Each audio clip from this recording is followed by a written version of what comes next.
కొత్త సంవత్సరం సందర్భంగా అందరికీ నూతన సంవత్సర శుభాకాంక్షలు. ప్రీవియస్ వీడియోలో అమ్మాళ్ళ ఇంటికి వచ్చామని చెప్పాను కదండి. అమ్మాళ్ళ ఇంటికి వచ్చిన తర్వాత ఇక్కడ నేనేం చేశానో, మా వారు ఏం చేస్తారో, మా పిల్లలు ఏం చేస్తారో షేర్ చేయడంతో పాటు మీ అందరి ప్రేమాభిమానాలతో మన ఛానల్కి 30K సబ్స్క్రైబర్స్ వచ్చారండి.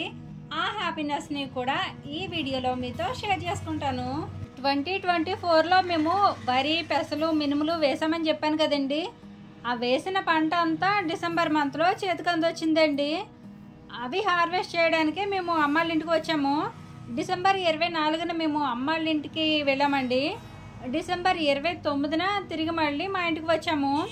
అంటే వారం రోజులు మేము అమ్మాళ్ళ ఊర్లోనే ఉన్నామన్నమాట. ఒకరోజు 2 రోజులు అయితే పిల్లల్ని ఇంటి దగ్గరే వదిలేస్తానండి. అంతకంటే ఎక్కువ రోజులైతే పిల్లల్ని కూడా తీసుకువెళ్తాము. ఆ టైంలో పిల్లలు స్కూల్ అయితే మిస్ అవుతారు, కానీ తప్పక పిల్లల్ని కూడా తీసుకువెళ్ళాల్సి వస్తుంది. అయితే మేము కరెక్ట్గా ధాన్యాన్ని హార్వెస్ట్ చేసే టైంలోనే తుఫాన్ కారణంగా వాతావరణం అనుకూలంగా లేనందువల్ల వారం రోజులు పట్టిందండి. లేదంటే 3-4 రోజుల్లోనే పొలం పనులన్నీ అయిపోయి ఉండేవి. అసలు అయితే ఆ మబ్బులు, గాలి, ధూళి చూసి మేమైతే చాలా భయపడ్డాము. ఈ వాతావరణానికి మా పంట అంతా ఏమైపోతుందో ఏమోనని చాలా టెన్షన్ పడ్డాము. కానీ భగవంతుని దయ వల్ల వర్షం రాలేదండి. వచ్చినా లైట్గా వచ్చి వెళ్ళిపోయింది. ఆ లైట్గా వచ్చినందుకే ధాన్యం క్వాలిటీ లేదు. ఇంకా పెద్ద వర్షం వచ్చి ఉంటే కనుక అసలు తినడానికి కూడా పని చేయకపోను అనమాట.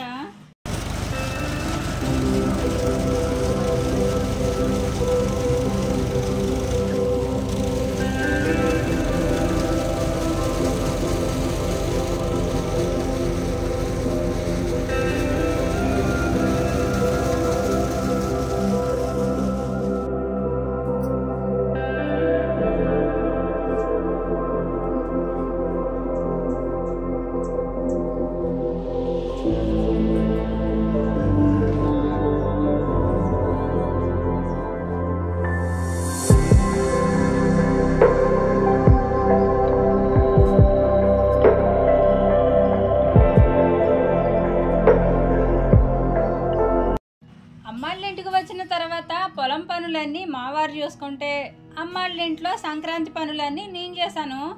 ఇప్పుడు మీకు చూపించబోయే ఈ గది వచ్చేసి అమ్మాళ్ళు వంట చేసుకునే వంటగది అండి. అమ్మాళ్ళ ఇంటికి వచ్చిన నెక్స్ట్ డే ఉదయమే ఈ వంటగది అంతా ఖాళీ చేసేసి బూజులు దులిపేసి ఈ గది అంతా క్లీన్ చేసేసాను. అమ్మ వాళ్ళ కిచెన్లో ఒక ఫ్రిడ్జ్ ఉంటుందండి. ఫ్రిడ్జ్ని ఈ రకంగా కూడా వాడుకోవచ్చా అని ఈ ఫ్రిడ్జ్ని చూసాకే తెలుస్తుంది. అమ్మేస్తే ఉల్లిపాయలో బఠానీలో వస్తాయని దాన్ని అమ్మకుండా పాడైపోయిన ఫ్రిడ్జ్ని ఎలా వాడుకుంటున్నారో మీకు తర్వాత చూపిస్తాలేండి. ఇక్కడ మీకు ఒక విషయం చెప్పాలండి. మా ఇంటి దగ్గర మా ఇంటి పనులన్నీ నేను డిసెంబర్ మంత్లోనే చేసేసుకోవడానికి రీజన్ ఏంటో చెప్పాలి. ఒకవేళ మా ఇంటి దగ్గర పనులన్నీ నేను ఇప్పటికీ చేసుకోకుండా ఉండుంటే గనక ఈ వారం రోజులు అమ్మాళ్ళ ఇంటి దగ్గరే ఉండి మళ్ళీ మా ఇంటికి వెళ్ళి ఇంటి పనులు చేసుకుంటూ ఇంకోవైపు వీడియోస్ చేసుకోవాలంటే నాకు టైం సరిపోనమాట. ఈ పనులు ఆ పనులు అన్నీ బిజీగా అయిపోయి ఏ పని సరిగా చేయలేకపోను. ఇంటి పనులు మాత్రమే కాదండి, సంక్రాంతి షాపింగ్ కూడా చేసేసి ఆ షాపింగ్ వీడియో కూడా మీకు షేర్ చేశాను కదండి.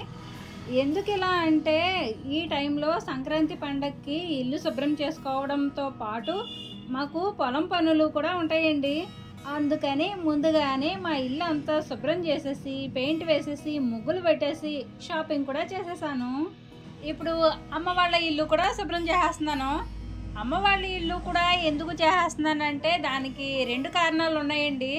ఒకటి, అమ్మకి హెల్త్ బాగోదు. 2, అమ్మ నాన్నకి అస్సలు ఖాళీ ఉండదండి. ఇంటి దగ్గర చిన్న కిరాణా షాప్ ఉందండి. అది చూసుకుంటూ ఆవుల్ని పెంచుకుంటూ వ్యవసాయం కూడా చేస్తారు.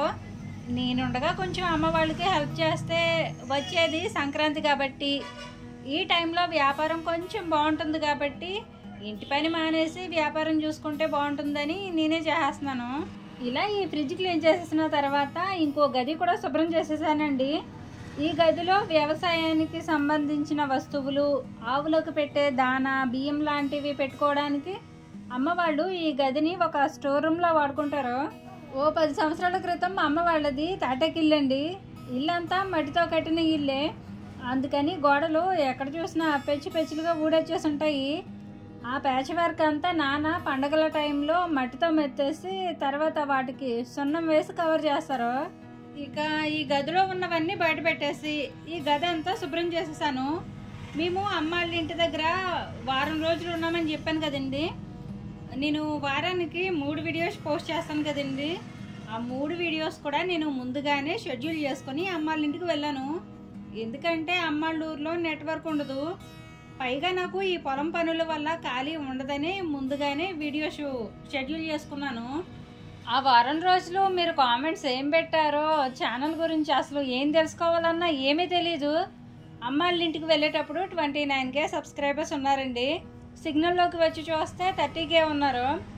నేను గర్వంగా ఫీల్ అయ్యేది ఏంటంటే, నా వీడియోస్లో మీకు చూపించడానికి నా దగ్గర గొప్పగా ఏం లేకపోయినా నా జీవన విధానాన్నే మీకు చూపిస్తూ నాకు తెలిసినవి నేను నేర్చుకున్నవే మీకు షేర్ చేస్తున్నాను.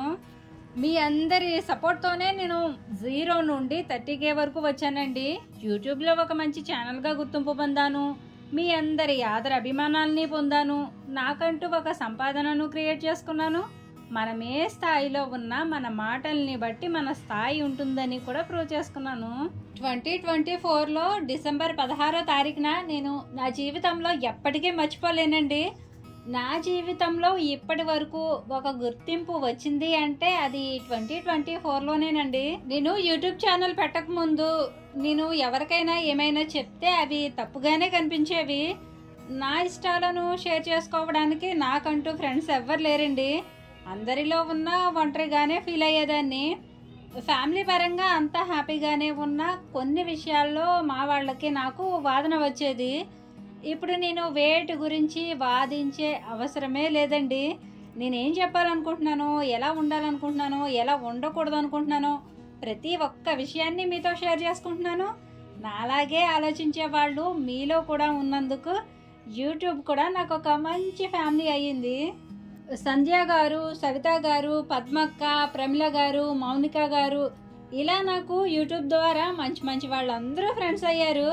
వీళ్ళే కాదండి, మీలో కూడా నాకు చాలా మంది ఫ్రెండ్స్ అయ్యారు. అక్క అని ఆప్యాయంగా పిలిచి కామెంట్ పెట్టేవాళ్ళు, నన్ను సపోర్ట్ చేస్తూ నన్ను ముందుకు నడిపించే ప్రతి ఒక్కరూ నాకు బంధుమిత్రులేనండి. మీకు సంగతి చెప్పనా అండి, మీరు చేస్తున్నంత సపోర్ట్ నాకు నా బంధుమిత్రుల్లో కూడా ఎవ్వరు లేరండి.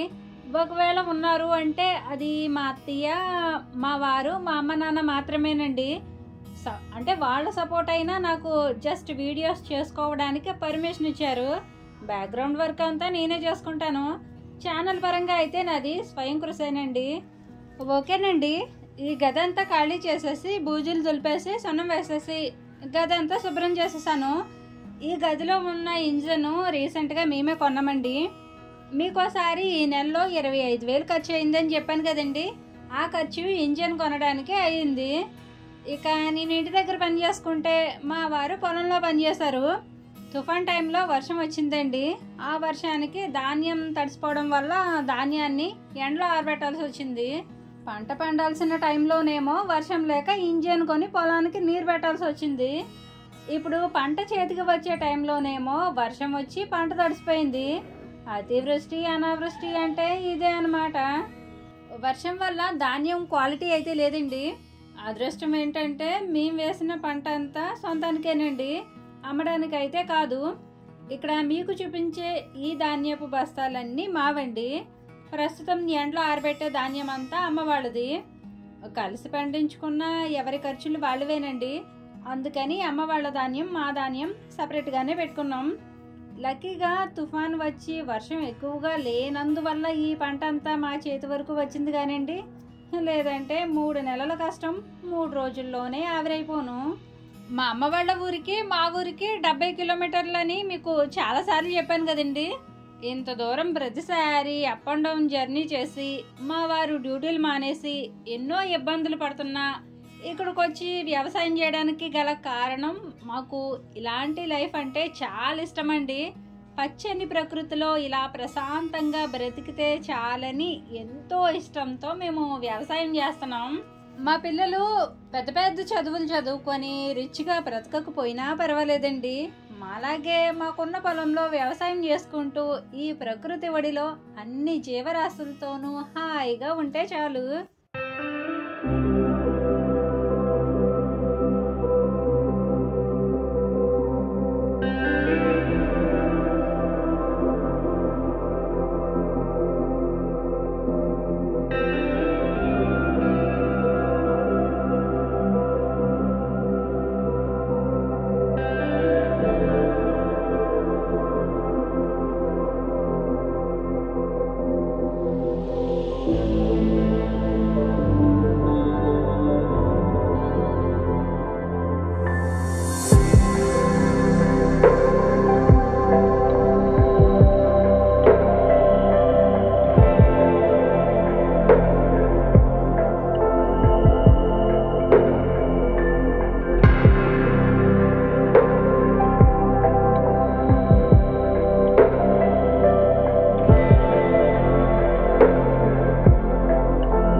స్టోర్ రూమ్కి సున్నం వేసేసాను కదండి, ఆ గదికి సున్నం వేసేసిన తర్వాత ఈ గదికి కూడా వేసేసాను. అమ్మకి ఓ 4-5 సంవత్సరాల నుండి హెల్త్ బాగుండట్లేదండి. హెల్త్ బాగుంటే ఈ పనులన్నీ అమ్మే చేసుకునేది. ఎప్పటికైనా మేము ఈ ఊరు వచ్చేసి ఇక్కడే ఉండి వ్యవసాయం చేసుకుంటూ అమ్మని నాన్నని చూసుకోవాలనేది నా కోరిక. చెల్లి వాళ్ళిద్దరు అయితే నాకంటే అమ్మాళ్ళ ఇంట్లో వాళ్ళిద్దరే పని ఎక్కువగా చేస్తుంటారు. వాళ్ళుంటే ఈ పనులన్నీ వాళ్ళు కూడా హెల్ప్ చేసను. కానీ వాళ్ళు ఎక్కువగా అమ్మాళ్ళ ఇంటికి రారండి. సంవత్సరంలో 1-2 సార్లు మాత్రమే వస్తారు. ఎందుకంటే పెద్ద చెల్లి రావాలని ఉన్నా రాలేని పరిస్థితి, చిన్న చెల్లేమో వస్తే వెళ్ళలేదు, వెళ్తే రాలేదు. పైగా వాళ్ళకి అంటే వాళ్ళకున్న ఫైనాన్షియల్ ప్రాబ్లమ్స్ వల్ల వాళ్ళైతే అమ్మాళ్ళ ఇంటికి రారండి. పండక్కి మాత్రం వస్తారండి, అది కూడా వచ్చేంత వరకు వస్తారో లేదో చెప్పలేము. ఇక అమ్మాళ్ళ ఇంటికి వచ్చిన తర్వాత పచ్చదనం పరిశుభ్రత కార్యక్రమానికి శ్రీకారం చుట్టినట్టు ఇల్లు క్లీన్ చేసే ప్రాసెస్లో ఇల్లు అంతా గందరగోళంగా ఉందండి. ఇల్లు శుభ్రం చేసే పనిలో నేనుంటే ఇంట్లో వంట చేయడం, తిన్నవన్నీ తోమడంలో అమ్మ బిజీగా ఉంది. నాన్న వాళ్ళకి కిరాణా షాప్ ఉందని చెప్పాను కదండి, ఆ షాప్ చూసుకుంటూ, కారం పట్టించుకుంటూ, పిండి పట్టించుకుంటూ, వచ్చిన బేరాలు చూసుకుంటూ నాన్న బిజీగా ఉన్నారు. ఇక్కడికి వచ్చిన తర్వాత నేనేం చేస్తానో, మా వారు ఏం చేస్తారో, మా అమ్మ నాన్న ఏం చేస్తారో చెప్పాను, కానీ మా పిల్లలు ఏం చేస్తారో చెప్పలేదు కదండి. ఇక్కడికి వచ్చిన తర్వాత వాళ్ళు కూడా చాలా బిజీగా ఉన్నారండి. పొలంలో పని చేసేటప్పుడు అక్కడ పనిచేసే వాళ్ళకి టీలని, మంచినీళ్ళని పిల్లలే పట్టుకెళ్తూ ఉండేవారు. నాన్న చేలో ఉన్నప్పుడు పిల్లలే షాప్లో ఉండి చిన్న చిన్న బేరాలు వస్తే చూస్తూ ఉండేవారు. స్కూల్ టైంలో పిల్లలు స్కూల్ మానేసి ఇలా తీసుకురావడం నాకు ఇష్టపడదండి, కానీ తప్పదు. ఇక్కడ మేము పడే కష్టం ఎలా ఉంటుందో, రూపాయి సంపాదించాలంటే దాని వెనుక ఎంత కష్టం ఉంటుందో ప్రతి విషయం మా పిల్లలకి చదువుతో పాటు ఇవన్నీ కూడా తెలియాలనే ఉద్దేశంతో కూడా అప్పుడప్పుడు పిల్లల్ని కూడా తీసుకుని వస్తామండి. ఇక నాన్న వాళ్ళు ఉండే ఊర్లో కారం మిల్లు, పిండి మిల్లు నాన్న వాళ్ళకే ఉన్నాయండి. కాబట్టి ఏదో ఒక టైంలో కారం పట్టమని, పిండి పట్టమని బేరాలు వస్తూనే ఉంటాయి. అవి కాక నాన్న 2 వీలర్స్కి బండి ప్యాచ్లు కూడా వేస్తూ ఉంటారు. ఎన్ని చేసినా, ఎంత కష్టపడినా, ఎగిరెగిరి దంచినా అంతే కూలి, ఎగరకుండా దంచినా అంతే కూలి అన్నట్టు సంపాదన కూడా అలానే ఉంటుందండి. మ్యాక్సిమం దిగువ మధ్య తరగతి వాళ్ళ జీవితాలన్నీ ఇలానే ఉంటాయి అనుకోండి. మినరల్ వాటర్ కొనుక్కోలేము, జనరల్ వాటర్ తాగలేము అన్నట్టుగా ఉంటుంది. అందుకేనండి నేను నా ప్రతి వీడియోలోనూ నెత్తి నోరు మూతుకొని చెప్పేది, మన ఆదాయం ఎంత వస్తుందో మన ఖర్చులు కూడా దానికి తగ్గట్టుగానే ఉన్నాయి అనుకోండి, జీవితం అంతా 3 గుడ్లు 6 కోళ్లుగా అభివృద్ధి చెందుతుంది. లేదనుకోండి జీవితం అంతా ఈఎంఐలు కట్టుకోవడానికే సరిపోతుంది. ఓకేనండి, ఈ గది అంతా శుభ్రం చేసేసిన తర్వాత ఈ గది అయితే ఇలా ఉందండి. దీనితో పాటు కిచెన్ కూడా శుభ్రం చేసేసాను. నా చిన్నప్పుడు న్యూ ఇయర్ వచ్చిందంటే సాయంత్రం పేడతో కల్లాపు చల్లి రంగురంగుల ముగ్గులన్నీ నైట్ 1 గంట 2 అయ్యే వరకు పెట్టేసేదాన్ని. మా ఇంటి దగ్గర పెట్టేసి మా పక్కింటి వాళ్ళకు కూడా పెట్టేసేదాన్ని. అప్పుడు న్యూ ఇయర్ అంటే ఒక పండగలా జరుపుకునే వాళ్ళం. కానీ ఇప్పుడు న్యూ ఇయర్ అంటే మనకి ఉగాది మాత్రమే అని తెలిసిన తర్వాత వాకిట్లో ముగ్గు పెట్టే ఇంట్రెస్ట్ అయిపోయింది. కానీ ఏదేమైనా ఆ రోజులు భలే ఉండేవి కదండి. మా టైంలో మేమైతే శ్రీదేవి, సౌందర్య, నగ్మ, మీనా, రాశి, రోజా వీళ్ళందరి గ్రీటింగ్స్ కొనుక్కొని చాక్లెట్స్ గ్రీటింగ్స్ పట్టుకొని నచ్చిన వాళ్ళందరికీ గ్రీటింగ్స్ ఇచ్చేవాళ్ళం. వాళ్ళు ఇచ్చినవి కూడా ఎంతో అపురూపంగా పుస్తకాల్లో దాచుకునేవాళ్ళం. జీవితంలో మధురమైన జ్ఞాపకాలు ఎన్నుంటాయో మర్చిపోలేని చేదు జ్ఞాపకాలు కూడా అలానే ఉంటాయి. పాతకాలాన్ని నెమరవేసుకుంటూ కొత్త కాలాన్ని ఆహ్వానిస్తూ సరికొత్త ఆలోచనలతో, గతం మిగిల్చిన జ్ఞాపకాలతో, సంతోషాలు పంచిన క్షణాలతో, చేదు అనుభవాలు నేర్పిన గుణపాఠాలతో మీ ప్రయాణం విజయవంతం కావాలని ఆశిస్తూ ఇవాల్టి వీడియో ఇంతేనండి. అలాగే నాకు 30K సబ్స్క్రైబర్స్ అవడంతో పాటు లలిత మేడం గారు లాంటి గొప్ప వ్యక్తిత్వం ఉన్నవారు నా ఛానల్ గురించి మాట్లాడినందుకు 2024ని నేను లక్కీ ఇయర్గా ఫీల్ అవుతున్నానండి. నా ఇష్టాలను పంచుకునే యూట్యూబ్ని కూడా నేను ఒక వరంగా భావిస్తున్నానండి. ఈ యూట్యూబ్ ద్వారానే నేను ఎన్నో నేర్చుకున్నాను, ఎన్నో తెలుసుకున్నాను. నన్ను ఒక ఫ్యామిలీ ఫ్రెండ్గా భావించే ఎంతో మందిని నన్ను యూట్యూబ్ పరిచయం చేసింది. పరిచయమైన వారందరూ కామెంట్స్ ద్వారా నాకు మంచి ప్రోత్సాహాన్ని ఇస్తూ నన్ను ఎంకరేజ్ చేసే ప్రతి ఒక్కరికి హార్ట్ఫుల్గా థ్యాంక్ యూ సో మచ్ అండి. మీ అందరి ప్రేమ నాపై సదా ఇలానే ఉండాలని కోరుకుంటూ, సంక్రాంతి టైంలో మా పుట్టింట్లో సంక్రాంతి పనులు, పొలం పనులు చూసిన తర్వాత ఈ వీడియోపై మీ అభిప్రాయం ఏమిటో కామెంట్ చేసి, మీకు ఈ వీడియో నచ్చితే తప్పకుండా లైక్ చేయండి. వీడియో లాస్ట్ వరకు చూసిన వాళ్ళు లైక్ చేయడం మాత్రం అస్సలు మర్చిపోకండి. మరో మంచి వీడియోతో మళ్ళీ వస్తాను. ఉంటానండి. నమస్తే.